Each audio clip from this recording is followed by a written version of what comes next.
कहने को तो सोने की चिड़िया और देवभूमि कहा जाता है। कहने को तो सोने की चिड़िया और देवभूमि कहा जाता है, पर ये वही लोग और वही देश है।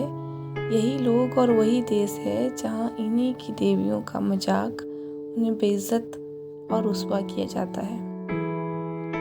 वो रोती है चिल्लाती है, वो रोती है चिल्लाती है, अब मदद के लिए गुहार लगाती है, अपनी इज्जत के लिए उन दरिंदों के सामने सर झुकाती है और उनका मतलब पूरा होने के बाद अपनी जिंदगी के लिए गिड़गिड़ाती है।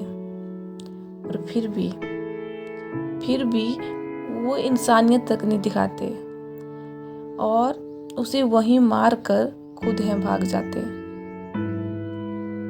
ना जाने उस वक्त ये पुलिस, मीडिया और दुनिया कहाँ रह जाती है, जो उसके बाद अपनी न्यूज़ के लिए उसे और रुस्वा कर जाते हैं। इस देश में तो ऐसे हालात हैं कि 8 महीने की बच्ची से लेकर 50 साल की औरत इनका शिकार है। ना जाने उन लोगों को नींद भी कैसे है आती जो 8 महीने की बच्ची को लहूलुहान है कर जाते। फिर इंसाफ के नाम पर इनका और मजाक उड़ाया जाता है।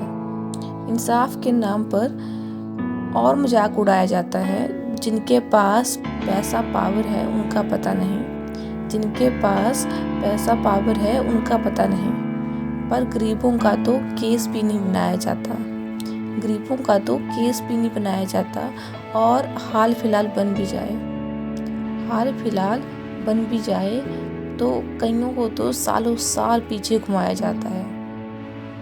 कईयों को तो सालों साल पीछे घुमाया जाता है और कुछ केसेस में उन गरीबों को ही रुलाया जाता है।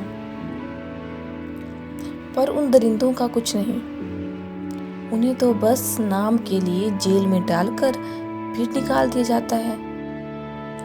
बेशर्मों की तरह फिर घूमते नजर आते हैं और किसी और की माँ बेटी पर नजर लगाते हैं।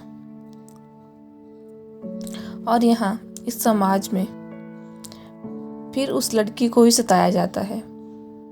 उसकी गलती होगी बोलकर चुप बैठाया जाता है।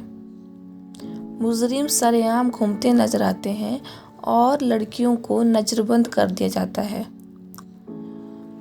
ऐसे हालात हैं यहाँ कि इस देश में सिर्फ दिखावे के लिए ही लड़कियों को लक्ष्मी और देवी कहा जाता है। मुझे नहीं लगता कि इस देश में ऐसे भी कानून बनाए जाएंगे जहां लड़कियों के लिए खून बहाए जाएंगे। पर फिर भी अगर अच्छा समाज चाहते हो तो अपने घर से करो शुरुआत और सिखाओ यही बात कि लड़की है शक्ति, लड़की है इज्जत, लड़की है शक्ति, लड़की है इज्जत। इज्जत करोगे तो इज्जत पाओगे, वरना महाभारत का अंत याद कर लेना, तरह ही नष्ट हो जाओगे।